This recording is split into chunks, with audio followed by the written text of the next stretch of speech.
Dare you? I land in Northern Ireland.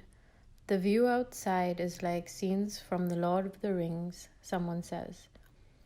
There is a dull grey heaviness in the air interspersed with glimpses of sun rays. The trees are wild and tangly, if that is such a word, and dense entanglement of shades of green pass by through the bus's window. I remember the WhatsApp text from Roddy in the email chat group, the one for teachers about fairies among the trees and landscape. I can quite imagine them there now. The spirits live among here, and I will get to know just how tightly they clasp the barks of the trees and permeate the air. Talks of Brexit and TV shows mingle in among me, and I join in, and the ache in my head and stomach makes me stop. It has been a long journey. I pop 2 painkillers and wait as the sedation effect hits my entire body, and I feel as if I am swaying in the bus. And I say softly, I'm zoning out now, as I wear earphones. Shapes of brown, green, and slightly yellowish hills pass by. So different from the Netherlands and even the UK. But this is the UK, and my brain goes mushy. Arriving here, it is a world of storytellers, each mouth swirling with narratives, and this reminds me of home again. Karachi with its people, each voice screaming to be told with just a little nudge. I sit in the cafe again. This time I don't hear Dutch, but a strong Irish accent. Or a Derry accent. I think about what has gone on this entire week.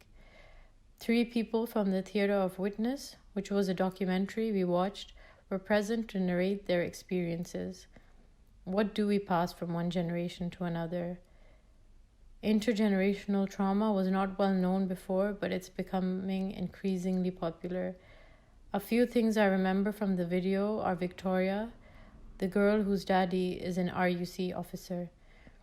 She and her family has to check under their car to see whether there are bombs. And one day a bomb explodes, and she wonders if it is her daddy who has been blown under. In the performance, she looks into the crowd, and before this she wears the uniform. She questions, and she wears the uniform as she says this. Her dad realized that her family was still alive. No one dies, but she speaks poetically, like she felt she had no right to feel pain. And why is it that we measure who has suffered the most? What also struck me the most was the disenfranchised youth. What purpose do they have? One of the boys in the performance questions. At least the ones before had a purpose for all the violence, but did they really? I remember Karachi and the shootings and bomb blasts and killings blurring in the news, becoming muted as it kept shifting through, right in our own cities, becoming in a way numb, hopeless, which is a form of cultural violence too. Johan Gultung writes about this. Violence is a reaction to violence, but apathy and hopelessness is too. I cannot explain everything, but give a sense of all of this. I'm sorry, but I really wanted to tell you. Love, Dania. Dear Dania, it's 10:30 p.m. and Relax Melodies is telling me it's time for a shut-eye. But lately I can't fall asleep until it's 2:30 or sometimes 3 a.m. My choices keep me up at night, and I suppose I've now caught up to what Hira always meant when she said, "It's all your fault, Maha. It always is." I'm sorry it took this long to reply to your email.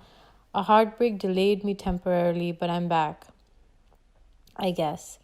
When I was 14, I was Googling how to take care of grief after my grandmother died, and I came across this story. The story is about a king who once ordered his vizier to make him such a present that makes him elated in times of sadness and sad in times of happiness. He was giving a total time of 3 days for the task. On the 3rd day, the vizier returned and presented him with a ring.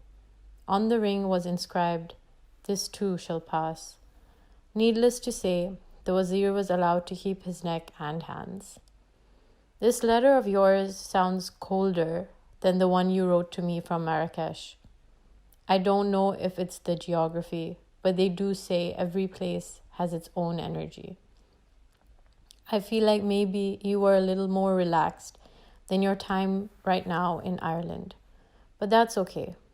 I guess it's only natural to feel this way. Tell me, do you feel more at home in Ireland or Morocco? I'm guessing this violence you write of is something you and I are both familiar with. Never knowing when you might get shivved in the market or mugged outside your home in broad daylight, or worse, blown up in public spaces. But worse things are happening. These microaggressions in the city. Who torments whom? That's what their little ego lives for. Trust me, countries would fare a lot more differently if women ruled. We're just so sick of it, Dan. The lazy, callous, pissing off, careless attitude of the authorities towards anything unjust. It's like these fat fucks have just given up. My neighbors got mugged a night before, and I was telling the authorities the other night on how to catch the thieves. I told them they should just take the video footage from the security camera right now and arrest them. But instead, they said they hadn't had dinner and were low on manpower. I was about to retort that they should get someone who's had dinner on this case instead, but I bit my tongue. In case you remember me getting bitch slapped by the police 2 years ago when a Shia cleric wrongfully accused my parents of taxation fraud and built the whole case around the religious Shia versus Sunni sentiment that this country still fucking fights over. I apologize for not being poetic tonight. But I want to say that people have changed here. Compared to 6 years ago in 2013, when bombs and strikes, and when the city was constantly under siege, we were apathetic too back in the day, Dan. If it wasn't for the likes of teachers like Aisha Omar, who sensitized us again with the Hazara community conflict and the mass-targeted sectarian violence, I don't think we would have turned out like this. I'm not saying we were at fault back then. Nobody, not even our parents, knew how to deal with all this trauma. Sure, these traumas didn't happen directly to us, but they had been happening on a microscopic level ever since 9/11. The bastards really changed the world that day. It took us a solid decade to realize what a mess we had become as a people. Seeing the traumas and body parts over and over again does that to a person. It's a vicious cycle. But I'd like to thank democracy here for giving the people the illusion to realize that their choices do make a difference. And they're starting to give a shit. I'm sorry for making you relive the traumas again and again. My mind lately just goes to dark places. Just wait until I get infatuated with the next person and I'll be all smiles. Just kidding. But I'm sorry those traumas and stories remind you of home. It's the thing about tragedy that it brings people together. I'm not saying people don't grieve alone. I'm the sort who does, but it's something we all do together. Because at the end of the day, we as human beings just want our lives to be witnessed. It's what we live for. Do not confuse it with exhibitionism, my friend. It's merely a need for us to validate our presence in our own eyes. So yes, all grief, all tragedy, all violence is connected. You don't need to be anything else to feel the pain. It is what makes you human. It is empathy which you don't lack. So don't question yourself. Because all these notions of race, community, sect, nationalism are intangible ideas ingrained in our heads, so we could be ruled as sheep by the select, powerful few who rule this world. We feel this pain because we are human. and we see another human being affected by it.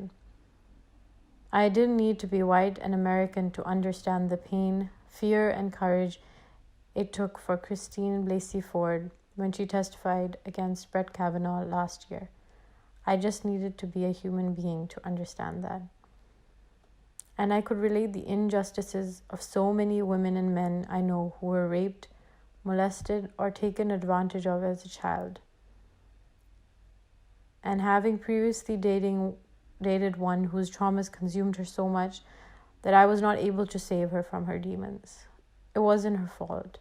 I know you hate her for what she did to me, but I can't even if I wanted to. So feel the pain. Feel. It is what will make you feel alive. It is a lot easier to look the other way and pretend everything is okay. I just think it's cooler to give a shit about stuff because not many people do it these days. I love you, Dan. I hope you're able to process through these traumas, and I hope you're able to make sense of them. With all my love, Maha. Dear you, I'm really thankful for your letter. It's 10:39 p.m. and I'm listening to Florence and the Machine.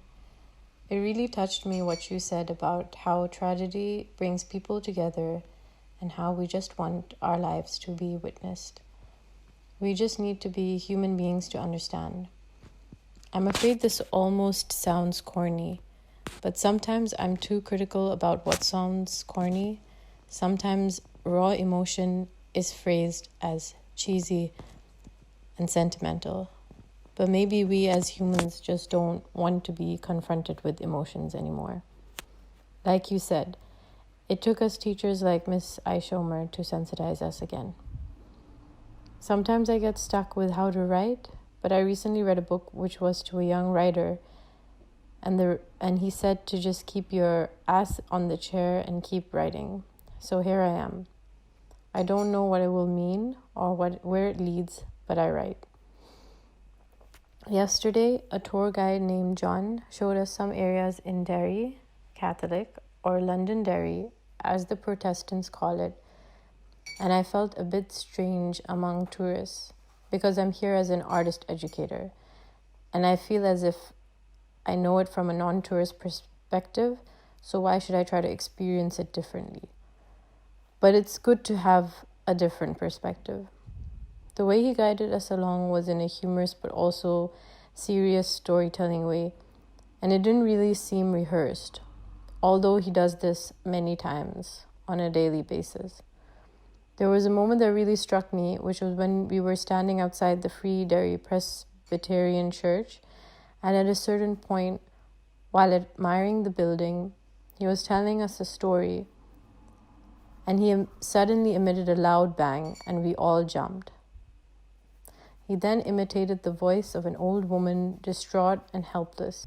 It was so real, I couldn't help but think of his incredible acting skill, but also in a way a kind of insanity. He ended it with a little joke after to keep it lighthearted.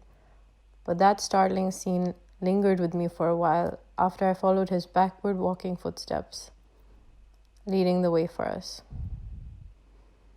I had a conversation with Teresa and Henrika about violence. There was a journalist who was shot, a brilliant woman of 29. A very tragic state of affairs. I mentioned how violence is always there, to which Henrika said something along the lines of how we shouldn't accept it, and violence should be the last resort. To which Teresa said something which hit me right in the chest. Sometimes violence is the last scream. I don't think I am that poetic right now. Love, Dania.